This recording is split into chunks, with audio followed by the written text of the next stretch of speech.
Bwana Yesu asifiwe. Kwa majina naitwa Mchungaji Godriva Aloisi, natumika kanisa la Shepherd Community Ministry Tabora lililoko Itetemia. Ninawakaribisha sana kwa ajili ya neno la mwaka 2026. Somo letu la mwaka 2026 tunalotembea nalo linasema kwamba fanya maamuzi yenye matokeo mazuri katika mwaka huu wa 2026. Katika maamuzi yote unayoyafanya, hakikisha mwaka huu unafanya maamuzi yenye faida. Tunawaona wakoma wanne kwenye kitabu cha Wafalme wa Pili sura ile ya 7 kuanzia mstari wa 3.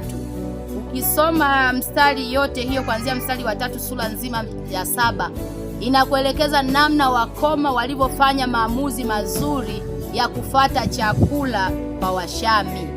Halizuka njaa kule Samaria kiasi kwamba watu wakakaribia kufa na njaa, lakini wakoma wakasema hata kama tukiamua kukaa hapa tutakufa na njaa, tukienda kule Washami watatuua. Lakini maamuzi walioyafanya ni kwenda kufata vyakula kwa Washami. Tazama Mungu alichokifanya juu yao, akaweka vishindo vya magari ndani ya miguu yao. Tunatambua kwamba wakoma hawana vidole, lakini Mungu alifanya kitu cha ajabu. Walipokuwa kikanyaga hatua miguu yao, aliweka sauti za magari. Kwa hiyo Washami waliposikia wakahisi kwamba wanavamiwa, wakawa nasikia majeshi makubwa yanakuja kwa ajili ya kuwaua, wakaamua kukimbia, wakaacha kambi wazi. Wakoma hawa wanne wakafanya maamuzi yaliyokuwa sahihi, wakaingia mpaka ule mji wa Washami.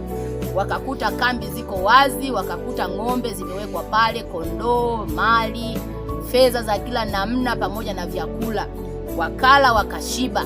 Lakini wakasema kwamba maamuzi waliofanya kula na kushiba ni mazuri. Wakawakumbuka watu wa kwao Samaria, wakaamua kwenda kuwapa tena taarifa. Bwana Yesu asifiwe sana. Kwa hiyo maamuzi utakayofanya mwaka 2026 yakawe maamuzi yenye kuleta matokeo kwako. Ikiwa ulikuwa huna biashara, fanya maamuzi ya kufanya biashara. Lakini baada ya mafanikio ya biashara yako, wakumbuke na wenye maisha kama ya kwako, wape mbinu ulizopitia ili na wao wazidi kuinuliwa. Mwaka 2026 ikawe mwaka wenye mafanikio na baraka ndani yako. Maamuzi utakayoyafanya 2026, mwisho wa mwaka ukawe shuhuda jinsi ambavyo utafanikiwa. Haleluya, haleluya.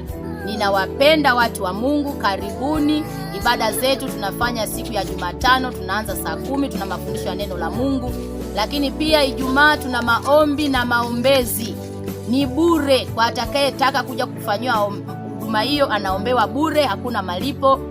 Namba ya simu ni 0759 530 296. Kama una swali, kwa ushauri, kwa shida yoyote, piga simu.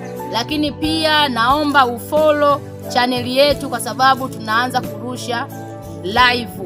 Angalia palipoandikwa Shepherd Ministry Itetemia Tabora. Follow mahali hapo ili uweze kufuatilia ibada zetu live. Tunarusha kila Jumapili. Mungu awabariki sana. Karibuni na wapenda nyote. Amen.